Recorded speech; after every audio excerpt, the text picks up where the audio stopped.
दर्पण न्यूजच्या वर्धापन दिनास हार्दिक शुभेच्छा। शुभेच्छुक माननीय राजेश भंडारी साहेब, Ajay Bhandari, Aniket Bhandari, Bhandari construction engineers and contractor, Turambe, तालुका राधानगरी, जिल्हा कोल्हापूर।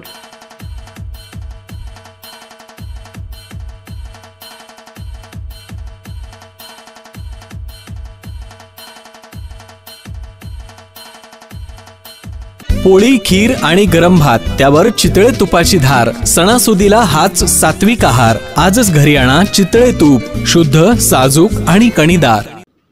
केंद्रीय लोकसेवा आयोग, राज्य लोकसेवा आयोग व अन्य स्पर्धा परीक्षेमध्ये यश मिळवायचे असल्यास मेहनत आणि चिकाटीशिवाय पर्याय नाही। या परीक्षांची तयारी मानसिकदृष्ट्या करणे गरजेचे असून परीक्षेच्या दृष्टीने प्रत्येक पातळीवर स्वतःला सिद्ध करणे म्हणजेच स्पर्धा परीक्षेत यश प्राप्त करणे होय, असे प्रतिपादन कोल्हापूर जिल्हा भारतीय जनता पार्टी ग्रामीणचे कोषाध्यक्ष व राधानगरी तालुका कॉन्ट्रॅक्टर असोसिएशनचे अध्यक्ष BS पाटील यांनी केले।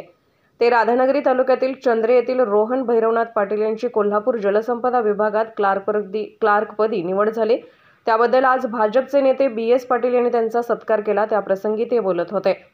BS पाटील पुढे म्हणाले की विविध प्रकारच्या स्पर्धा परीक्षांमध्ये यशस्वी व्हायचे असेल तर वेळ, परिश्रम आणि आत्मविश्वासाला फार महत्त्व आहे। चिकाटीने अभ्यास केल्यास स्पर्धा परीक्षांमध्ये यशस्वी होणे अवघड नाही। येत्या 15 ऑगस्टला चंद्रे गावातील विविध क्षेत्रात यश संपादन केलेल्या व विविध पदावर निवड झालेल्या विद्यार्थ्यांचा मी व माझ्या कुटुंबियांच्या वतीने सत्कार करणार असल्याचे त्यांनी सांगितले। रोहन भैरवनाथ पाटील यांचे प्राथमिक शिक्षण WM चंद्रे शाळेत झाले आहे, तर माध्यमिक शिक्षण कसबा वाळवे येथील आमदार नामदेवराव भोईटे माध्यमिक विद्यालयात झाले आहे, तर 11वी व 12वीचे शिक्षण दूधसागर कॉलेज बिद्री येथे झाले आहे।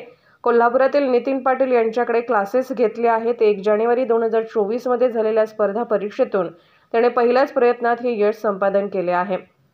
यावेळी तंटामुक्ती समितीचे माजी अध्यक्ष बाबासाहेब पाटील, बाळासाहेब पाटील, भैरवनाथ पाटील, दिनकर पाटील, तुकाराम पाटील, शुभम पाटील आदी उपस्थित होते। आभार भैरवनाथ पाटील यांनी मानले। कोल्हापूरहून दर्पण न्यूजसाठी अनिल पाटील। निर्भीड बेधडक बातमीसाठी दर्पण न्यूज चॅनलला लाईक करा, शेअर करा, सबस्क्राइब करा। मुख्य संपादक अभिजित रांजणे, दर्पण न्यूज।